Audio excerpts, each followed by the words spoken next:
Okay, सो binary star क्या होता है, सबसे पहले इस पॉइंट से स्टार्ट करते हैं। What is the binary star?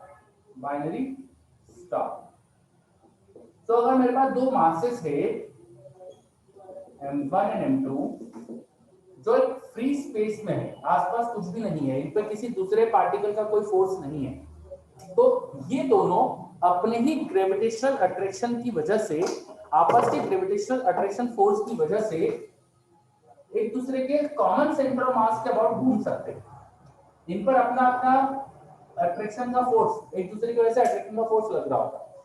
इनका जो सेंटर ऑफ मास आएगा, क्योंकि सिस्टम पे कोई एक्सटर्नल फोर्स नहीं है, मान लीजिए सेंटर ऑफ मास यहाँ आने वाला है, मान लीजिए सेंटर ऑफ मास यहाँ आने वाला है सिस्टम पे, क्योंकि कोई एक्सटर्नल फोर्स नहीं है, तो सेंटर ऑफ मास तो रेस्ट पे होगा, COM तो रेस्ट पे होने वाला है ना, COM will be at rest।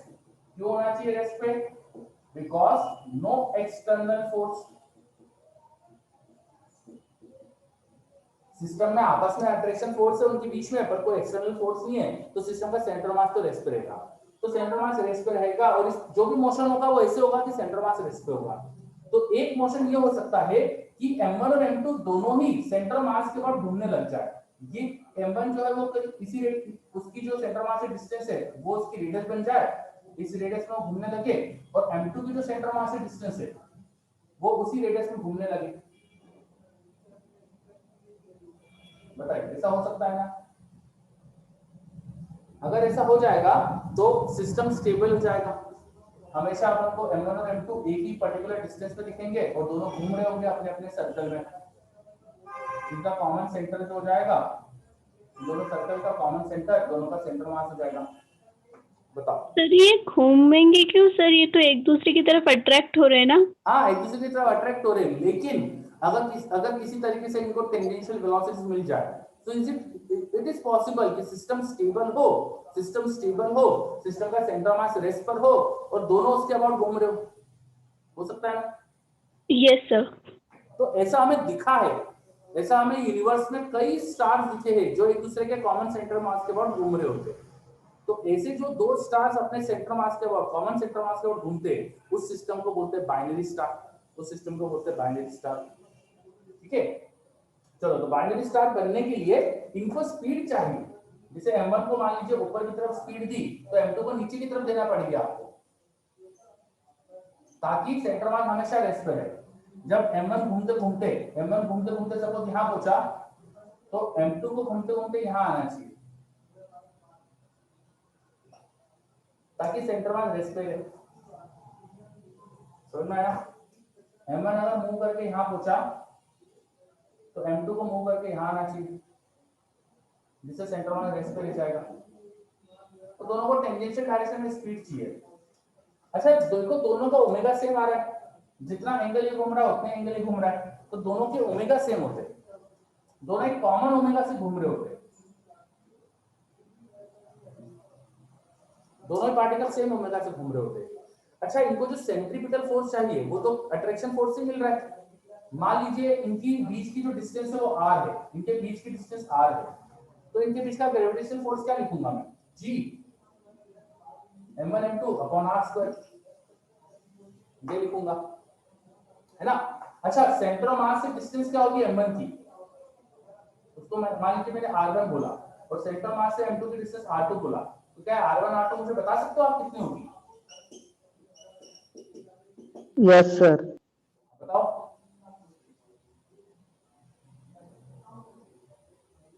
m2r divided by m1 plus m2।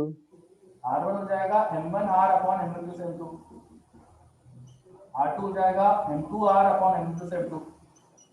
क्या मैं सही लिख रहा हूँ? नो सर, m1 m2 अलग अलग होगा। बिल्कुल सही, इनवर्स में आती है, बिल्कुल सही कहा आपने, इनवर्स में आता है।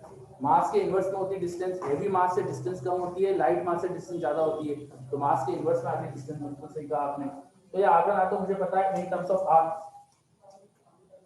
ठीक है, अब उनके बीच का जो अट्रैक्शन फोर्स है वो ये है, और यही सेंट्रीपिटल फोर्स बन रहा है। अगर m1 पे देखो, m1 घूम रहा था ओमेगा एंगुलर वेलोसिटी से, ओमेगा एंगुलर वेलोसिटी से, तो उसका सेंट्रीपिटल फोर्स क्या चाहिए? m1 ओमेगा स्क्वायर r, ये लिखते हैं ना अपन, r को r1 लिखेंगे अपन, m1 r1 रेडियस में घूम रहा है, और m2 को लिखेंगे तो m2 ओमेगा स्क्वायर r2। देखो सही बात है। Yes sir.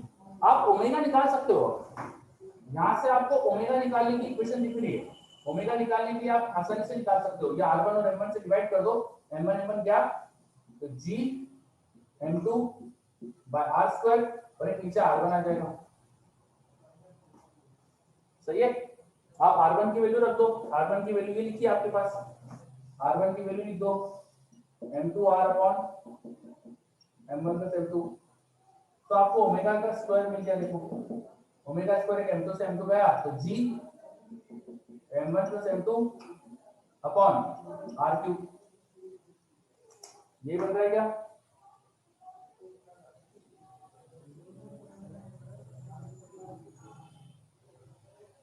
Yes sir. तो आपको ओमेगा की वैल्यू आ गई, तो किस एंगुलर वेलोसिटी से दोनों स्टार घूम रहे होंगे वो मिल गया आपको, या आपको टाइम पीरियड मिल गया, टाइम पीरियड लिख सकते हो 2 पाई बाय ओमेगा, तो 2 पाई अंदर यहाँ पे आ जाएगा r की पावर 3/2, और नीचे लिख सकते हो root g m1 plus m2, या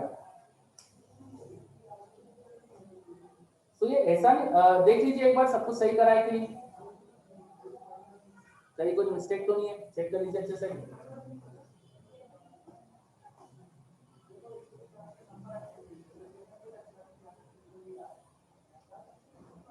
यहाँ से m1 से m1 कैंसिल हुआ, तो ओमेगा स्क्वायर आ जाएगा g m2 bye r square r1, और r1 को लिखा मैंने m2r upon m1 plus m2, तो m2 और m2 कैंसिल, ये टर्म ऊपर चला गया है ना, तो ये आ गया हमारे पास टाइम पीरियड।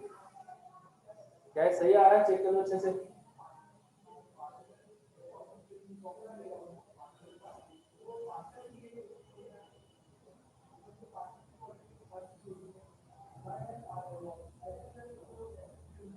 बताइए हाँ या ना? Yes sir. Yes sir. हाँ ठीक है, तो टाइम पीरियड का हमारे पास रिलेशन आ गया, टाइम पीरियड का हमारे पास रिलेशन आ गया। मुझे ऐसा लग रहा है इसमें कुछ रिड्यूस मास आना चाहिए था, पर कुछ मिस्टेक दिख रही मुझे, कहीं दिख तो नहीं है मुझे मिस्टेक। चलो ठीक है, सही करा आपने, मुझे सब इलेक्ट्रॉन की कोई गलती है। यस, तो देखिए टाइम पीरियड वही r की पावर 3/2 के प्रोपोर्शनल, केपलर लॉ फॉलो हो रहा है यहाँ पर भी, है ना। और फिर बाकी आपसे अगर कुछ पूछा जाए इसके अंदर, टाइम पीरियड आ गया तो दोनों के एंगुलर वेलोसिटी भी आप जानते हो कितनी है, एंगुलर वेलोसिटी के अलावा आपसे जो भी चीज पूछी जाए, दोनों के अपने अपने एंगुलर मोमेंटम पूछे जाए तो वो भी लिख सकते हो आप, सारी चीज लिख सकते हो, एंगुलर मोमेंटम mvr आ जाएगा, किस स्पीड से दोनों चल रहे हैं दोनों की स्पीड लिख सकते हो v equal to omega r करके, तो आपसे जो भी चीजें पूछी जाए आप सब लिख सकते हो। फिर clear?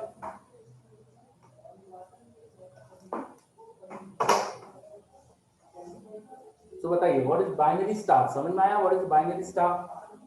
Yes sir. Okay yes sir. तो binary star is a system of two star, जो दो स्टार अपने कॉमन सेंटर मास के बाद घूम रहे होते हैं, बस इसी सिस्टम को बोलते हैं बाइनरी स्टार। चलिए तो इसके बारे में अपन ने चीजें पढ़ी, ये अपना कंप्लीट हो गया, अपन आगे आ जाते। अब इसमें क्वेश्चन में बहुत सारी चीजें पूछी जा सकती है आपसे, आप सब निकाल सकते हो। आपसे टाइम पीरियड फॉर्मूला पता है, आपको दोनों की स्पीड पूछ ली v1 v2, तो वो आप वो भी निकाल सकते हो ओमेगा इनटू r करके, है ना, तो आप सारी चीजें इसकी कर सकते हो। चलिए तो आप अपन अपना जो मेन चीज पढ़ना थी उस पर आ जाते हैं, लॉन्चिंग ऑफ सैटेलाइट, और उससे रिलेटेड फिर कुछ क्वेश्चंस वगैरह देखेंगे।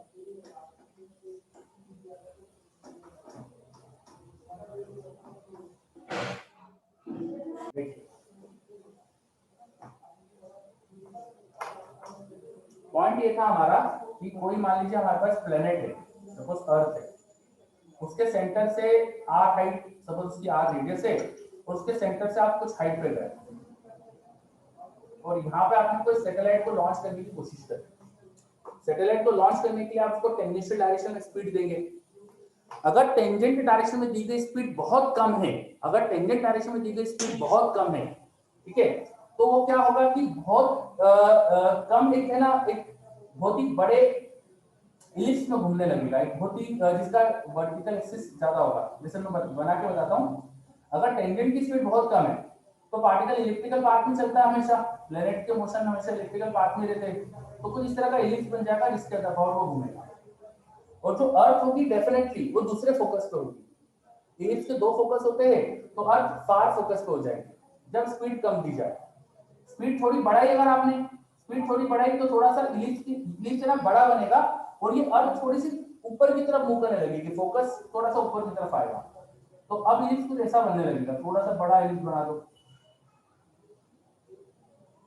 थोड़ी और ज्यादा टेंजेंट डायरेक्शन में स्पीड दो तो थोड़ा सा इलिप्स और बड़ा बनने लगता है। कुछ ऐसी सिचुएशन हो सकती है।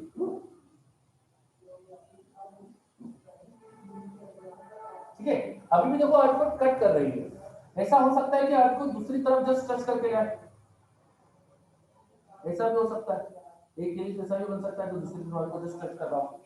अगर आप और ज्यादा स्पीड दोगे तो धीरे धीरे ना अर्थ दूसरे फोकस की तरफ शिफ्ट होने लगेगी। एक पर्टिकुलर स्पीड देने से तो रेडियस पाथ सर्कुलर पाथ आ जाएगा, जब तक सर्कुलर पाथ नहीं है उससे पहले तक अर्थ फार फोकस पर रहेगी। When you provide satellite with different speed, the path of satellite is going to be a ellipse, and Earth or the planet, जो भी planet है जिसके अबाउट से घूमना है वो planet इसके फोकस पर रहेगा। अब कौन सा वाला फोकस? तो इस पोजीशन जहां से प्लेनेट सैटेलाइट को छोड़ा गया है वहां से फार फोकस। इलिप्स बनाओ, इलिप्स के दो फोकस होते हैं तो फार फोकस पे होगी अर्थ। जब आप इतनी स्पीड दो कि सर्कुलर पाथ में चलेगा, वो वाली स्पीड आप जानते हैं कितनी होती है, उस समय अर्थ सेंटर पे आ जाएगी। एंड इससे ज्यादा स्पीड अगर देने लगोगे तो अर्थ नियर फोकस पे आने लगेगी। अब इलिप्स ऐसा बनेगा कि ये पार्टिकल और नीचे तक जाएगा और अर्थ नियर फोकस पे दिखेगी हमें। तो अगर इससे ज्यादा स्पीड देने लगो ना तो अर्थ आपको नियर फोकस पे दिखने लगेगी। अब इलिप्स थोड़ा और ऐसा बड़ा बनने लगेगा, समझे? तो अर्थ नियर फोकस पे आ जाएगी और फार फोकस यहां दूर हो जाएगा। बात समझ में आ रही है? डिफरेंट डिफरेंट स्पीड देने से सैटेलाइट का मोशन होने वाला है इलिप्टिकल पाथ में, सैटेलाइट का मोशन होने वाला है इलिप्टिकल पाथ में, एक पर्टिकुलर स्पीड पे वो होगा सर्कुलर पाथ में। सर्कुलर स्पीड, सर्कुलर पाथ के लिए जो स्पीड होती है उससे जब ज्यादा स्पीड देंगे तो अर्थ नियर फोकस पे दिखेगी, कम स्पीड देंगे तो अर्थ फार फोकस पे दिखेगी। इस तरह से पार्टिकल का सैटेलाइट का मोशन होगा। जब तक अर्थ के साथ वो बॉन्डेड है मतलब आपने एस्केप वेलोसिटी के बराबर स्पीड नहीं दी है, तब तक ये चलेगा। ये जो सारे मैंने मोशन के पास बताए हैं ये तब बताए हैं जब सैटेलाइट को जो टेंजेंशियल स्पीड दिया आपने ये एस्केप वेलोसिटी से कम है। एस्केप वेलोसिटी क्या होती है? ये वो वेलोसिटी होती है जिससे यहाँ total kinetic energy, total potential energy zero हो जाए, या kinetic energy half m escape velocity square. ये जो काइनेटिक एनर्जी होती है ये यहाँ की पोटेंशियल एनर्जी के बराबर हो जाती है, तो माइनस इसका मैग्नीट्यूड के बराबर हो जाती है। तो g mass of earth into mass of satellite upon जो भी डिस्टेंस है वो। तो एस्केप वेलोसिटी आप ऐसे निकाल सकते हो। एस्केप वेलोसिटी से जब कम स्पीड जाएगी तो पार्टिकल हमेशा इलिप्टिकल पाथ में ही बाउंडेड रहेगा, इलिप्टिकल पाथ में बाउंडेड रहेगा। ठीक है, एस्केप वेलोसिटी के बराबर अगर वेलोसिटी दे दो तो वो इंफिनिटी जा सकता है। अगर यहां वेलोसिटी आपने एस्केप वेलोसिटी दे दी तब पार्टिकल इंफिनिटी जा सकता है। ठीक है, when velocity is less than escape velocity particle will be bounded. Bonded कहने का मतलब यह है कि अभी अर्थ की फील्ड में रहेगा, वो इंफिनिटी नहीं जा सकता, क्योंकि इंफिनिटी जाने के लिए उसे जो स्पीड चाहिए उससे कम दिया आपने, तो इंफिनिटी जा नहीं सकता। इसलिए हम बोल रहे हैं पार्टिकल बॉन्डेड रहेगा, वो अर्थ के आसपास ही घूमेगा। और कैसे घूमेगा? इलिप्टिकल पाथ में घूमेगा। बात समझ आ रही है? Yes sir. है ना? चलो, अब एस्केप के बराबर वेलोसिटी देंगे तो क्या होगा? Particle will be bonded and move in elliptical path. ये लिख देता हूं मैं, मूव इन इलिप्टिकल पाथ। अब आपने अगर एस्केप वेलोसिटी से बराबर वेलोसिटी दे दी यहां पर वेलोसिटी, तब क्या होता है? तब एस्केप वेलोसिटी के बराबर वेलोसिटी तो पार्टिकल इंफिनिटी जा सकता है। इन दैट केस उसका जो पाथ होता है ना वो पैराबोलिक हो जाता है। Parabolic path to infinity. अब पैराबोला कैसा आएगा? तो इसे आप प्रूव कर सकते हैं, थोड़ा कॉम्प्लेक्स मैथमेटिक्स लगेगा बट प्रूव कर सकते हैं। मैं उस मैथमेटिक्स में जाना नहीं चाह रहा, हमसे कोई पूछेगा नहीं, कोई बोलेगा नहीं आपको प्रूव करने के लिए, इसलिए बस आप याद रखिएगा। When particle is given escape velocity, the path of particle will be parabolic and it will move up to infinity. लेकिन अगर एस्केप वेलोसिटी से भी ज्यादा वेलोसिटी दे दो, case 3 velocity is given greater than escape velocity, तब क्या होता है? तब पार्टिकल इलिप्टिकल पाथ भी नहीं, पैराबोलिक पाथ भी नहीं, हाइपरबोलिक पाथ पे मूव करता है और इन्फिनिटी जाता है। Path is hyperbolic and move up to infinity. Particle hyperbolic path पे चलते हुए इन्फिनिटी जाता है। तो ये आपको याद रखना पड़ेगा कि एस्केप वेलोसिटी से कम स्पीड दो तो क्या होता है? पार्टिकल का मोशन बाउंडेड होता है अर्थ से और वो इलिप्टिकल पाथ में घूमता है। ठीक है, एस्केप वेलोसिटी के बराबर वेलोसिटी दो तो वो पार्टिकल जो होता है पैराबोलिक पाथ पे चलते हुए इन्फिनिटी चला जाता है, और एस्केप वेलोसिटी से भी ज्यादा वेलोसिटी दे दो तब क्या होता है? पार्टिकल हाइपरबोलिक पाथ पे चलते हुए इन्फिनिटी जाता है। बस ये चीजें कुछ याद रखने की है ना। इन दो पॉइंट्स पे कुछ ज्यादा क्वेश्चन आते नहीं क्योंकि ये अंडरस्टूड है, याद रखने की चीजें, रटा हुआ है, तो इसको कोई पूछता नहीं, कोई सेंस नहीं है इसको पूछने का। लेकिन ये जो केस था ना, velocity is less than escape velocity, इसमें कई सारे क्वेश्चंस आ सकते हैं क्योंकि इसमें कई सारी चीजें पूछ सकते हो आपसे, जैसे कि अर्थ से मिनिमम मैक्सिमम डिस्टेंस क्या होगी इसकी सैटेलाइट की, वो हम सब निकाल सकते हैं। जब भी वेलोसिटी एस्केप वेलोसिटी से कम है, पार्टिकल का मोशन पैराबोलिक हाइपरबोलिक सॉरी गलत कह रहा हूं, इलिप्टिकल पाथ पे, और इलिप्स में अभी जो पार्टिकल दे वो देखिए या तो एपीजी या पेरिजी पे, या तो एपीजी या पेरिजी पे, किसी एक पोजीशन पर है, किसी एक पोजीशन पर।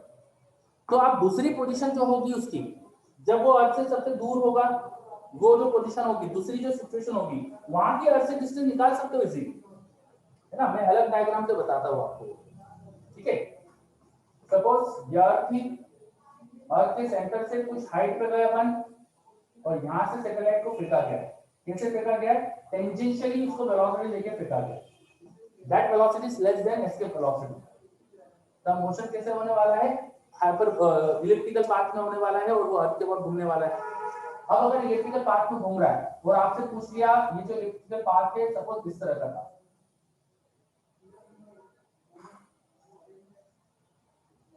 सपोज इलिप्टिकल पाथ ऐसा है, फॉर एग्जांपल बना दिया मैंने इलिप्टिकल पाथ इस तरह से,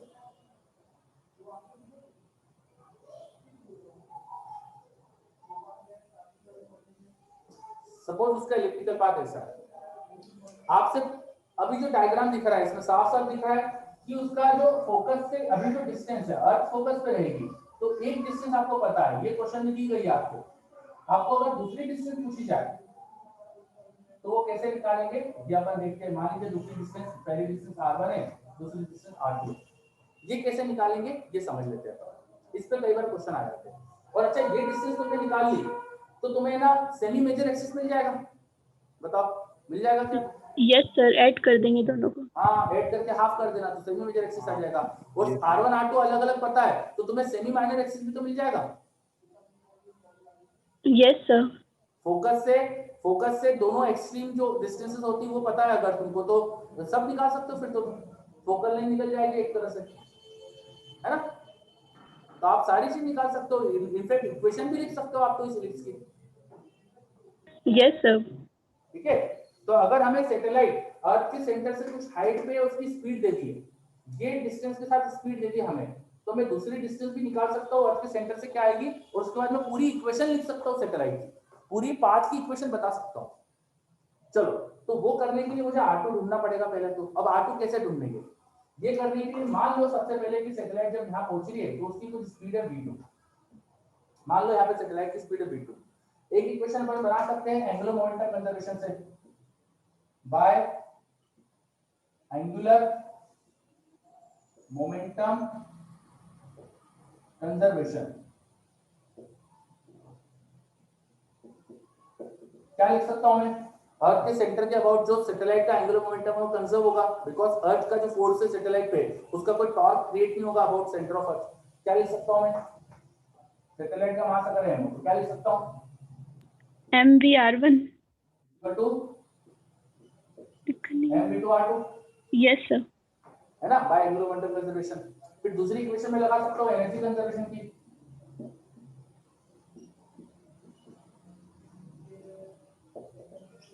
एनर्जी कंजर्वेशन की पहले जगह पे एनर्जी लिखो तो kinetic energy half mv², potential energy है -g, मास ऑफ अर्थ मान लेते m था, तो मास of satellite upon distance r1 थी, दूसरी जगह एनर्जी है हाफ एम, स्पीड होगा v2 और potential energy minus g mass of satellite mass of earth upon distance r2 है।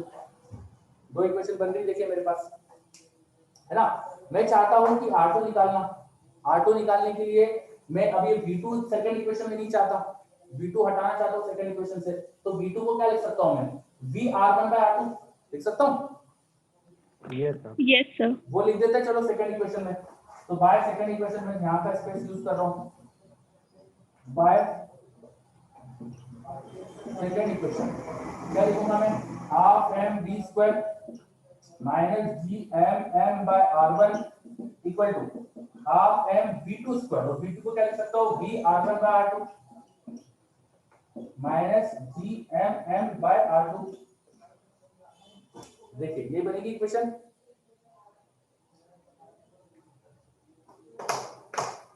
आया ना। Yes sir. अब आपको v दिया हुआ था, सैटेलाइट को किस स्पीड से प्रोजेक्ट करा ये मैंने दिया है, स्टार्टिंग में अर्थ से उसकी डिस्टेंस r1 क्या है वो आपको मैंने दी है। तो आप देखो इसमें v पता है और r1 पता है, मास ऑफ सैटेलाइट तो कैंसिल हो जाएगा, देखो हर जगह कैंसिल हो रहा है, ठीक है। तो आप क्या r2 नहीं निकाल सकते, अब r2 की इक्वेशन, r2 तो अकेला अननोन है यहाँ, यस सर निकाल सकते है ना। और अगर r2 आ गया तो फिर सारी चीजें आ गई आपके पास, हैं। Yes sir. सही है। अब आपसे जैसे क्वेश्चन में बोल दिया कि सैटेलाइट को कितनी स्पीड दे जिससे अर्थ की सरफेस को यहाँ टच करते हुए जाए, वो अर्थ के अबाउट घूमे और यहाँ टच करते हुए मोशन करे, ऐसा ऐसा कुछ इलेक्ट्रिकल पाथ हो, अर्थ की सरफेस को जस्ट टच कर रहा हूँ, यस सर। तो r2 क्या दिखेगा फिर, अगर अर्थ की सरफेस को टच कर रहा है तो कैपिटल आर। Capital R. बिल्कुल सही, कैपिटल आर डाल देंगे। तो r2 की इक्वेशन को, r2 की जो भी वैल्यू आएगी उसको कैपिटल आर पुट कर दो तो स्पीड मिल जाएगी, फिर तुमको मिलेगी ना।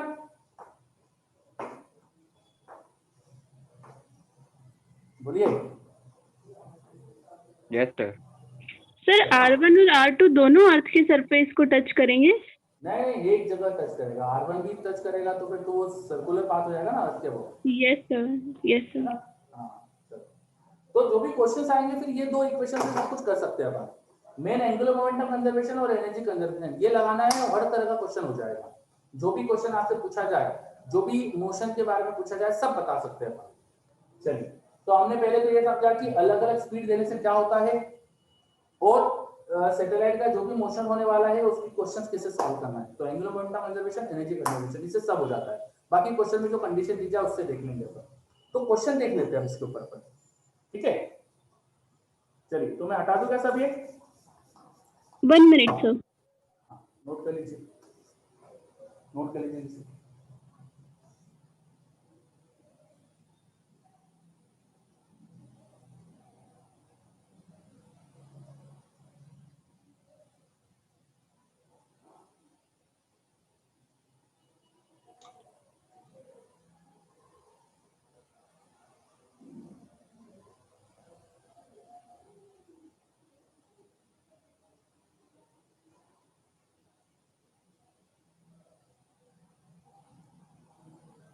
Good evening sir. Good evening.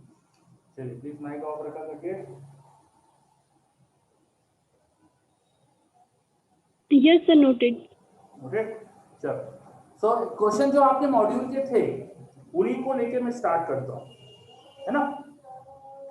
जैसे एक क्वेश्चन मुझे दिख रहा है, मैं बोर्ड पे लिख देता हूँ, क्वेश्चन आपके मॉड्यूल में है, मैं हटा रहा हूँ ये। सर एक साइड रखने देना इधर पास। हाँ चलो एक साइड में देंगे।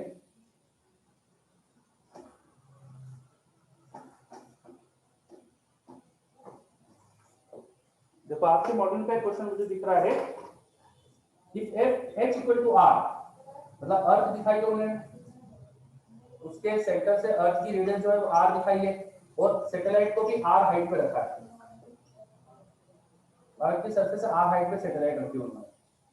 उन्होंने बोला H इक्वल टू R, और यहाँ पे स्पीड जो दी है सैटेलाइट को u, वो क्वेश्चन में दे दिया आपको √Gm/7r, ये स्पीड दे दी है, where m is the mass of earth, ये आपको दिया क्वेश्चन। अब आपसे पूछा है find the angle with respect to vertical at which the satellite will crash on the earth surface। Satellite को ये स्पीड दी है तो सैटेलाइट का पाथ होने वाला है इलिप्टिकल, तो यहां से इलिप्स बना लो, उन्होंने पाथ भी दिखाया है, मैं वैसे के वैसा पाथ कोशिश कर रहा हूँ बनाने की, जैसा उन्होंने दिखाया है कुछ ऐसा पाथ दिखाया उन्होंने।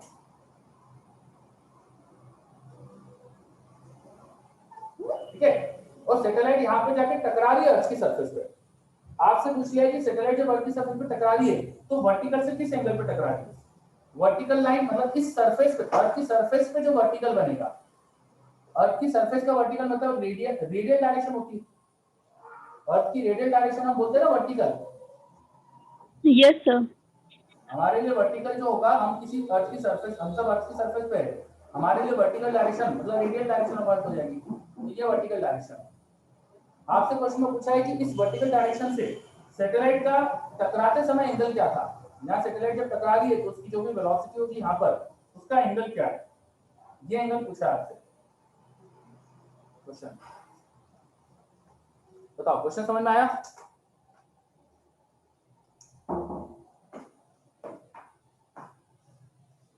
चलो, क्वेश्चन समझ में आ गया है तो अब सॉल्व करते हैं इसको। देखिए, हमारे पास जो भी क्वेश्चन आएंगे ऐसे सैटेलाइट की, जितने भी क्वेश्चन देंगे सब में हमें लगाना क्या है? एंगुलर मोमेंटम कंजर्वेशन और एनर्जी कंजर्वेशन। ये क्वेश्चन से हमारा सारा काम होता है, एंगुलर मोमेंटम कंजर्वेशन और एनर्जी कंजर्वेशन। अब जब सैटेलाइट अर्थ की सरफेस को टच कर रही है, जब सैटेलाइट अर्थ की सरफेस को टच कर रही है तो क्या उसकी स्पीड बता सकते हो आप कितनी होगी? जब सैटेलाइट अर्थ की सरफेस को टच कर रही है तो यहाँ पे स्पीड बता सकते हो क्या? यहाँ पे स्पीड मान लीजिए भी है, तो क्या वो बता सकते हो? आंसर इज यस, बता सकते हो आप। क्यों बता सकते हो? क्योंकि जब वो अर्थ की सरफेस को टच कर रही है तो अर्थ के सेंटर से डिस्टेंस उसकी r है, और शुरू में डिस्टेंस कितनी थी? 2r। तो आप एनर्जी कंजर्वेशन लगा सकते हो ना। आपको शुरू की एनर्जी और बाद की एनर्जी से, एनर्जी कंजर्वेशन से आप यहाँ की स्पीड ढूंढ सकते हो। चलो, तो by energy conservation, by energy conservation पूरा लिख लीजिएगा आप। शुरू में काइनेटिक एनर्जी हाफ एम, जो भी स्पीड दी थी ये दी थी, उसका स्क्वायर करा मैंने, तो gm/7r आएगी, प्लस शुरू के पोटेंशियल एनर्जी, अर्थ के सेंटर से 2r हाइट है तो आ जाएगी माइनस g, माइनस बाहर लगा देता हूं, g mass of earth, mass of satellite upon distance is 2r should equal to, जब सैटेलाइट यहां टच करेगी तो अर्थ के सरफेस से डिस्टेंस हो जाएगी r, काइनेटिक एनर्जी हो जाएगी उसकी हाफ एम v स्क्वायर, और पोटेंशियल एनर्जी हो जाएगी minus g mass of earth, mass of satellite upon r। बोलो, समझ में आया मैंने क्या करा? Yes sir. Yes sir. फटाफट निकालो, v क्या आएगा?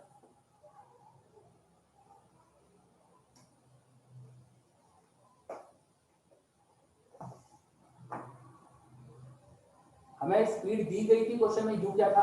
अब v निकाल सकते हैं हम यहाँ से सॉल्व करके, तो मैं निकाल देता हूँ चलिए आपके लिए। यहाँ पर मुझे दिख रहा है कि m सब जगह कट पिट रहा है, काट दो उसको, ठीक है।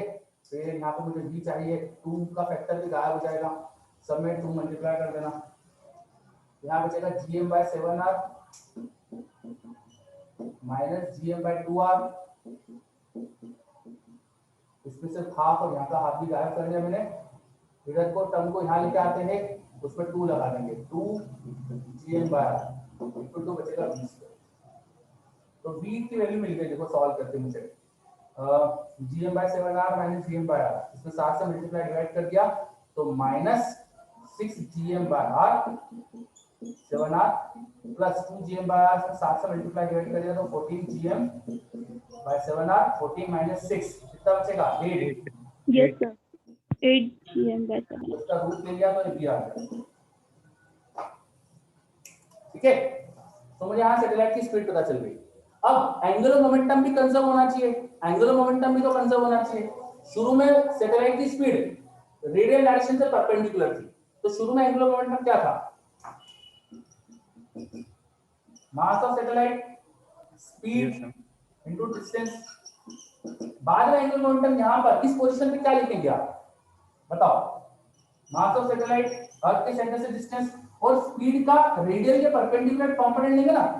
Yes sir, v sin theta. sin theta आएगा। तो आपको स्पीड तो शुरू की पता है, देखो m से m तो गया, एक r से r गया, तो 2u, u की वैल्यू कितनी है? Root gm/7r। Equal to v की वैल्यू कितनी है आपने निकाली थी देखो अभी, yes sir. Into sin theta. अरे तो थीटा आ गया तो, यस सर। है ना, ये √8 2√2 हो गया, ये बाकी सब कट पिट गया, 2 से 2 गया, 1/√2, sin थीटा आ रहा है 1/√2, तो थीटा क्या आ गया, 5/4। बिल्कुल सही। चलो, तो हमने क्वेश्चन में जो पूछा था बहुत इजीली निकाल दिया, बस angular momentum conservation, energy conservation, तो जो भी ऐसे क्वेश्चन आते हैं ना, बस ये दो अपने पास रामबाण इलाज है, ठीक है। चलिए, फिर आपके मॉड्यूल में मुझे एक और क्वेश्चन दिख रहा था, एक क्वेश्चन दिख रहा था h इक्वल टू r है, सैटेलाइट की स्पीड दे दी कुछ उन्होंने, और maximum distance of satellite from the earth centre, earth के सेंटर से मैक्सिमम डिस्टेंस पूछी, ये निकाल सकते हो क्या, उन्होंने यहाँ कुछ स्पीड दे दी और अर्थ के सेंटर से उसकी मैक्सिमम डिस्टेंस पूछी, और जो स्पीड दी है ना देखो वो 3gm/5r दी है, तो निकाल सकते हो क्या, वहां पर सैटेलाइट को सर्कुलर मोशन करने के लिए जो स्पीड चाहिए थी वो चाहिए होती √gm/r, r वहां पे 2r हो जाएगा, अर्थ के सेंटर से डिस्टेंस 2r हो जाएगी, तो सर्कुलर मोशन की स्पीड ये होगी, और उन्होंने जो स्पीड प्रोवाइड करी सैटेलाइट को वो प्रोवाइड करी 3gm/5r, तो यहाँ 1/2 मतलब 0.5 लिखा है, यहाँ 3/5 मतलब 0.6 लिखा है, तो जो स्पीड उन्होंने दी है वो सर्कुलर मोशन की स्पीड से ज्यादा दी है। जब ऐसा होता है तो सैटेलाइट का मोशन किस तरह का दिखता है हमें बताइए, अर्थ कौन से फोकस पे दिखती है बताइए, नियर फोकस पे सर। हाँ अर्थ नियर फोकस पे होती है, तो सैटेलाइट है ना तो ऐसा चल रहा होगा कि वो अर्थ से थोड़ा दूर भी जाएगा, अर्थ नियर फोकस पे होती है, ये डिस्टेंस आपको क्वेश्चन में दे रखी है 2r है, और मुझे नियर फोकस से अब ये दूसरे जो एपीजी पोजीशन जो भी बोलते हो आप, यहाँ की डिस्टेंस निकालनी है, तो कैसे निकालू ये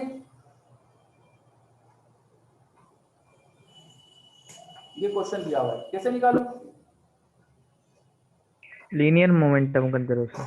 लीनियर मोमेंटम नहीं बेटा, एंगुलर मोमेंटम कंजर्वेशन और एनर्जी कंजर्वेशन बताया ना शुरू में आपको, यस सर। यही तो क्वेश्चन स्टार्टिंग में बताया था कि आप ये डिस्टेंस इजीली निकाल सकते हो, यस सर। मैंने बोला था ना वो r2 मान लो, फिर इक्वेशन लिखिए, बताया था r2 की इक्वेशन बना दी थी, आप निकाल सकते हो, ये तो वही चीज होगी जो मैंने आपको बताई थी, तो आया क्या question, yes sir. Yes sir. है ना।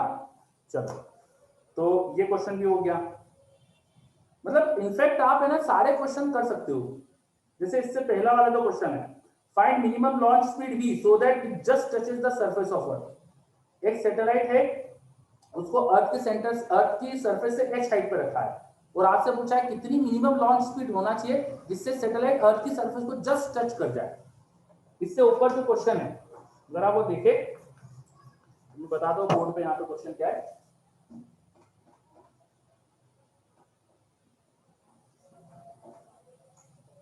देखिए क्वेश्चन में बोला यहाँ पे अर्थ है, अर्थ की सरफेस से h हाइट पे गए हैं,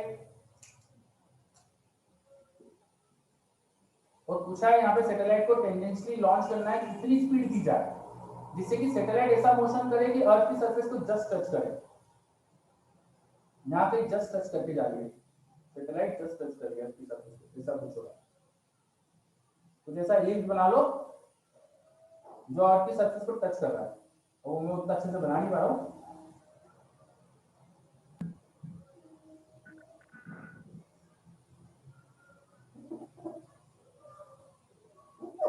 कुछ ऐसा कुछ लिंक्स है कि अर्थ की सरफेस को जस्ट टच कर रहा है, समझ आया क्या,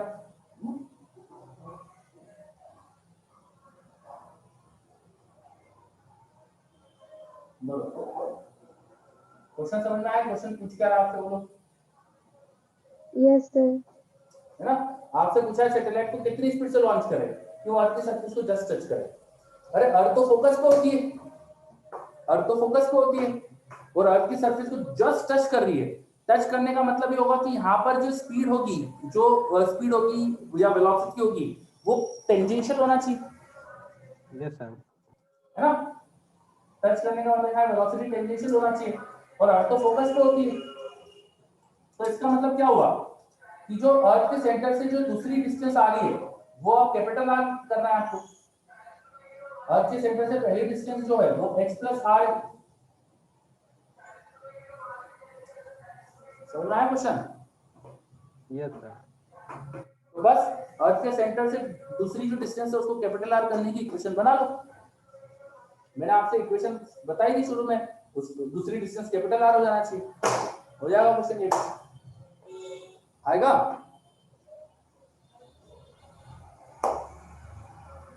यस सर। चलो बहुत बढ़िया। अब एक काम करते हैं, मैं एक्सरसाइज में से कोई सा क्वेश्चन ढूंढ के आपको देता हूँ जो इसी टाइप का हो, तो आप लोग मुझे करके बता दो।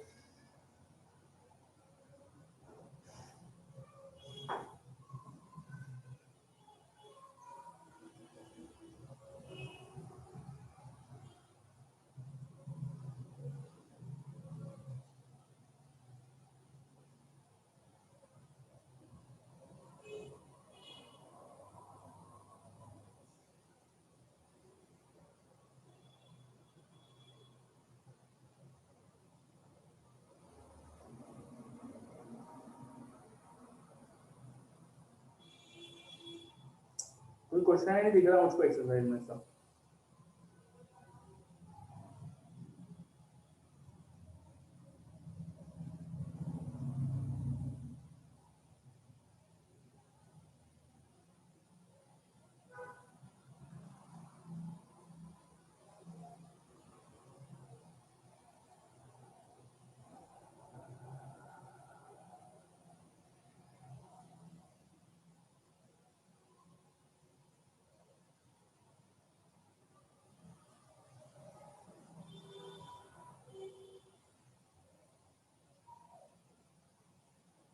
कोई क्वेश्चन ही नहीं एक्सरसाइज में, क्या करें? इस कॉन्सेप्ट में क्वेश्चन ही नहीं दिया एक्सरसाइज में। ठीक है, तो चलिए कोई बात नहीं, ऐसे क्वेश्चन अपन को जेईई एडवांस के मिलेंगे। आपको एक बुकलेट और मिली होगी क्वेश्चंस की, जिसमें O2 एक्सरसाइजेस है, मिली क्या?